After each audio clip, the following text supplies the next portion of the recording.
вдохновляет как в человеческом качестве, да? По человеческим качествам, я думаю, что к нему всегда будут вопросы. Всегда вопросы. Но эти вопросы я не хочу задавать. Но всегда будут вопросы по допингу, ловили, не ловили. Там, его и ловили. Ну, факты есть. Да, факты есть. Там, сколько он, 3 раза. Да. Но как боец он удивительный. We'll face Ciryl Gane. Aspinall has 15 wins, and all of them are by finish. Gane is the #1 ranked heavyweight. Tom Aspinall will be the champion because most of the people in the top 10, Tom Aspinall has beaten, apart from one guy, that is Ciryl Gane, and that is who he will be fighting at UFC 321. All goes down, Abu Dhabi heavyweight Big news to champion. go through in today's video. Dana White just went live and announced 2 pay-per-views in October, along with some massive fights to go with them, including Tom Aspinall versus Ciryl Gane. Finally, Tom Aspinall gets his fight announced. We've been waiting so UFC long. superstar Khabib Nurmagomedov has questioned Jon Jones's legacy, stating that while Jones is undeniably a great fighter, his character fails to inspire others. Meanwhile, Dana White has announced another epic UFC fight card, and after a long wait, fans will finally witness a heavyweight title clash in the main event.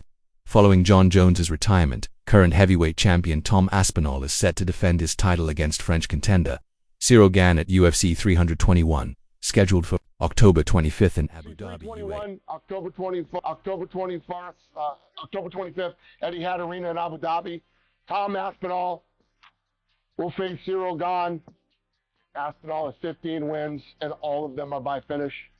Gane is the #1 ranked heavyweight. A few days ago, Tom Aspinall hinted that his next fight was already confirmed and would be announced soon. He explained that although he hadn't physically signed anything yet, the UFC usually just asked for verbal confirmation, which he had already given. In his view, that verbal commitment was enough, and he typically signed the official contract during fight week. Is it signed? Is it locked? Is it locked in? Is it something we can expect soon? Yes. Yes. Yes, it is. As far as signed, I can't remember the last time I actually physically signed a contract. They just ask me, I just say yes, and then that's it. Usually I sign the contracts on fight week. Contracts actually don't mean too much. The UFC asks you, you say yes. A verbal contract is all anybody needs from. On the other hand, Khabib Nurmagomedov shared his thoughts about Jon Jones during a recent podcast. Expressing surprise at the backlash he received for his comments on Jones's retirement, he clarified that, in his opinion, Jones's accomplishments, over 17 years in the UFC, were nearly unmatched. Khabib emphasized that as a fighter, he never questioned Jones's. Jon Jones, последние 15 лет в UFC, сколько, 17 лет? Да, у него, 2008 года. у него больше всего защит было титула. Так что, тяжело с Джон Джонсом сравниваться. И то, что я не знаю, почему люди так отреагировали, что, как к бойцу, у меня к нему никогда вопросов не было. Просто было приятно. Я сказал, приятное удивление, да. Khabib Nurmagomedov clarified the difference between achievements and legacy when asked about being compared to Jon Jones, stating that it's not fair to compare the two because they represent different things. While he openly acknowledged that no one in the UFC matches Jones's accomplishments and likely won't for a long time, he explained that legacy, to him, is about the ability to inspire, especially young people who look up to you and aspire to be like you. For Khabib, that kind of inspiration is what truly defines a lasting legacy. Сравнение наследия, твоего наследия и Джонса наследия. Корректно ли это вообще? Правильно ли сравнивать? Не, в UFC, конечно, несмотря на достижения и наследие, это разные вещи. Я думаю, что очень многие люди путают эти вещи. По достижениям с Джон Джонсом в UFC никто не может сравниться. В ближайшем будущем тоже очень будет тяжело. А что такое наследие? Вот когда человек, возьмем там детей, да, они на тебя смотрят, и они тобой вдохновляются. Вот это и есть наследие. Вот человек смотрит на тебя, вот он хочет, вот ребенок, вот он хочет быть таким, как ты. Khabib Nurmagomedov acknowledged Jon Jones's greatness purely as a fighter, stating there's no denying his skills and accomplishments in the sport. However, he pointed out that questions surrounding Jones's behavior and character have always existed and likely always will. While he admitted that Jones may be the better fighter, Khabib made it clear that he doesn't wish to judge him or speak negatively about him on a personal level.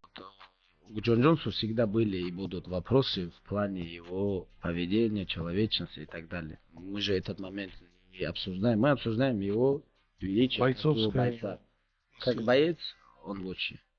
как человек, как вдохновляет, как как в человеческом качестве, да, по человеческим качествам, я думаю, что к нему всегда будут вопросы. Всегда вопросы. Но эти вопросы я не хочу задавать, потому что я не хочу его судить, говорить, плохой, хороший. Khabib Nurmagomedov praised Jon Jones's athletic accomplishments, calling him unmatched among UFC athletes and stating that, as someone who also competed in the UFC, he saw no equal to Jones's skills inside the cage. However, he acknowledged that lingering questions will always surround Jones due to his history with doping violations, noting that he was caught multiple times. Despite those controversies, Khabib emphasized that Jones remains an incredible fighter and pointed out that Jones was already a champion when Khabib was just beginning his UFC career. Для меня, как человек, который выступал в UFC, ему нет равных. Но всегда будут вопросы по допингу, ловили, не ловили, там, его и ловили. Ну, факты. Да, факты есть, там, сколько он, 3 раза. Да. Но как боец, он удивительный боец. Я вот, когда вот только начинал первый бой в UFC, по-моему, он уже был чемпионом. Он чемпионом стал в 2011 году. Khabib shared that in his early days, he was a huge fan of Mauricio Shogun Rua, even creating an odd and sneaky profile using Shogun's name and photos. He recalled telling Islam Makhachev nearly 15 years ago that Jon Jones, who was then a young, rising star, would eventually defeat Shogun for the title. Mauricio Shogun Rua. Да, у меня моя страница была Mauricio Shogun. Все знали, что я очень нравится мне этот боец. Вот этим сокер-киками там и так далее. Знаешь как, всегда... А на аватарке он был? Он был, да? Он был, да. Он сильно нравился. И когда Маурисио должен был драться с ним за пояс, он защищал, Джон Джонс молодой был. Я вот даже Ислам помню. Ислам даже, это сколько, почти 15 лет назад там обсуждали, даже Исламу я говорил. Я говорю, Маурисио сегодня не вытянет. Он говорит, да, кто? Я говорю, Джон, ты кто Джон Джонс? Я говорю, молодой такой есть перспективный боец. Он на тот момент он был молодой перспективный боец. Я просто смотрел его все. Fans are now growing excited to witness a heavyweight title fight after nearly a year-long gap. UFC legend Michael Bisping reacted to the announcement by praising Tom Aspinall, noting that he has already defeated most of the top heavyweights and done so in impressive fashion. However, Bisping emphasized that Ciryl Gane presents a different kind of challenge. He compared both Gane and Aspinall to Georges St-Pierre due to their athleticism, speed, and agility, but pointed out that Gane's lack of grappling exposed in his loss to Jon Jones could be a major weakness against Aspinall. UFC heavyweight rankings. As I say, Tom has beat most of them, and he's beat them in style, and he's knocked them all out. Curtis Blade, Sergey Pavlovich, Alexander Volkov, whoever they are, he's beaten them all up. But Ciryl Gane is a little bit different. Now, of course, Jon Jones beat Ciryl Gane in quick fashion, took him down in the first round, submitted him with a front choke. But Ciryl Gane is the same as Tom Aspinall in terms of athletic ability. When I say that Tom Aspinall is a heavyweight George St. Pierre, that kind of goes to Ciryl Gane as well. The man's gigantic. He's very quick. He's agile. He's light on his feet. He could run any sport on the planet. And he's almost like George St. Pierre and Tom Aspinall in the fact that he's got all those athletic attributes and qualities, but he doesn't have the grappling. That's what cost him against Jon Jones, and that's probably what's going to cost him against Tom Aspinall. Michael Bisping acknowledged that this is a risky fight because it's heavyweight MMA, but he believes Tom Aspinall holds the grappling advantage. He highlighted that Tom has been training in jiu-jitsu since the age of 15 and expects his father to encourage him to rely on that skill. Bisping also reminded fans that Ciryl Gane once forced Francis Ngannou to wrestle, which shows just how dangerous Gane is on the feet. Despite that, Bisping still favors Aspinall to come out on top. But Tom Aspinall can grapple. We've seen him take people down. He's done jiu-jitsu since he was about 15 years old. His dad is going to be on his case, and that's an absolute fact. Saying, hey, you're not messing with this guy. Take him down. Show him what you can do. Show the world your grappling capability. Remember, Ciryl Gane turned Francis Ngannou into a wrestler. Okay, so he's a very, very credible threat on the feet.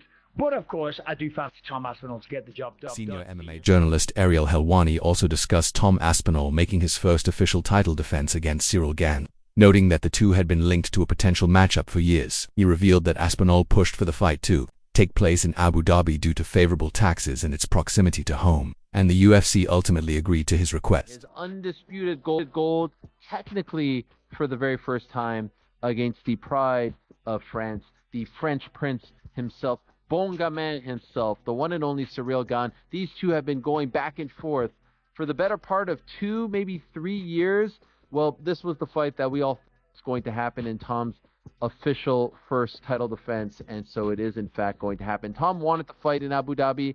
That was the sense that we got when he became undisputed champion. He didn't want to wait for New York. Let's be honest, the tax is a little better over there in Abu Dhabi compared to New York for an Englishman, for anyone, if we're being 100% honest. And so he wanted to be active. He wanted to fight in October. He wanted to fight in Abu Dhabi. Moreover, MMA Guru was thrilled by the fight announcement and boldly predicted a first-round knockout victory for Tom Aspinall over Ciryl Gane. He argued that if Tai Tuivasa was able to drop Gane despite being dominated, then a sharper and faster fighter like Aspinall would likely find Gane's chin even earlier in the fight. UFC is really bad. The Aspinall versus Gane, scary matchup. I think Aspinall's going to win by KO in the first round. Tai Tuivasa can ever drop you on your ass in an MMA fight after you've beaten him up for the whole first round. If he can find a way to find your chin in that second round and drop you at any point in your career, I think Aspinall will find it in the first round. And I do think we'll see a third MMA Guru admitted that if Gane were to win, it would break him emotionally, joking that some fans, especially longtime Jon Jones supporters, would suddenly start pretending to support Gane. He picked Aspinall to win, explaining that while Gane is elusive and hard to hit, his weak grappling remains a major flaw, especially against a well-rounded fighter like Tom Aspinall. My life will crumble before my very eyes. You understand this, right? We can't have Ciryl Gane win. There's gonna be a conglomerate of MMA fans that are suspiciously pro-Gane here for no reason whatsoever. Okay? Now, these may be considered former Jon Jones fans that now have nowhere to go because Jones retired, that will now pretend to be Ciryl Gane fans and pretend to want Ciryl Gane to win for the good of the sport. I just think he's way better. Tom Aspinall's the correct prediction. It is a very risky matchup. Ciryl Gane is very, very technical. Ciryl Gane is harder to hit than any former opponent of Tom Aspinall.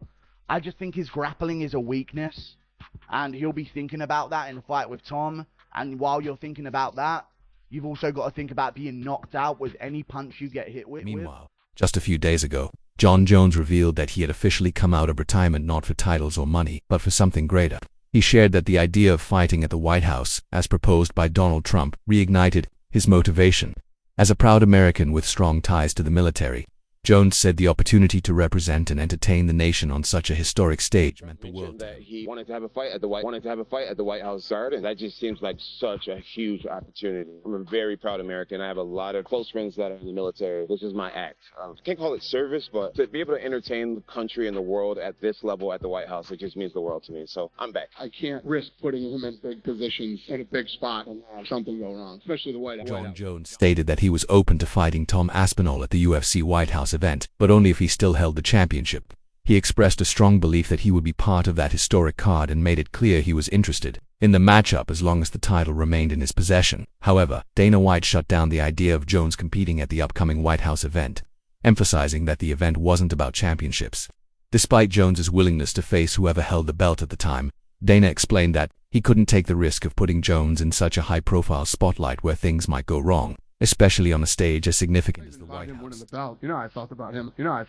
I can't risk putting him in big positions in a big spot and have something go wrong. Especially. On the other hand, Tom Aspinall responded to Jon Jones teasing a return from retirement and potentially targeting the heavyweight title by acknowledging Jones as one of the all-time greats and admitting that a fight with him would have elevated his own legacy.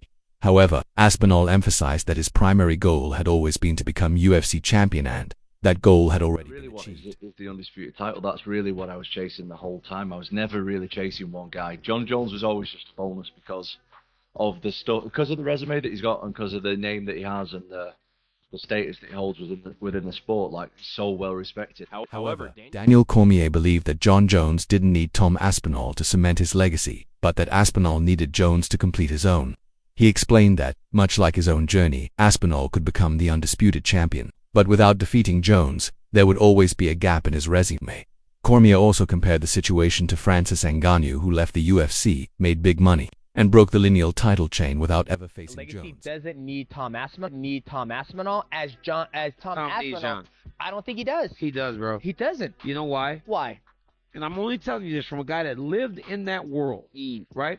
Yeah, you lived in that division.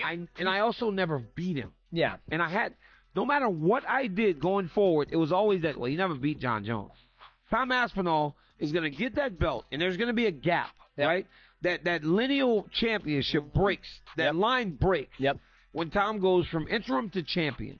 Because Jon never gave him the opportunity to fight him. But either did Francis never gave Jon Jones the opportunity to fight him. Francis was going to give Jon an opportunity. Jon wasn't ready to take it at the time. Exactly. Right? So there you have that same type of thing. Breaking.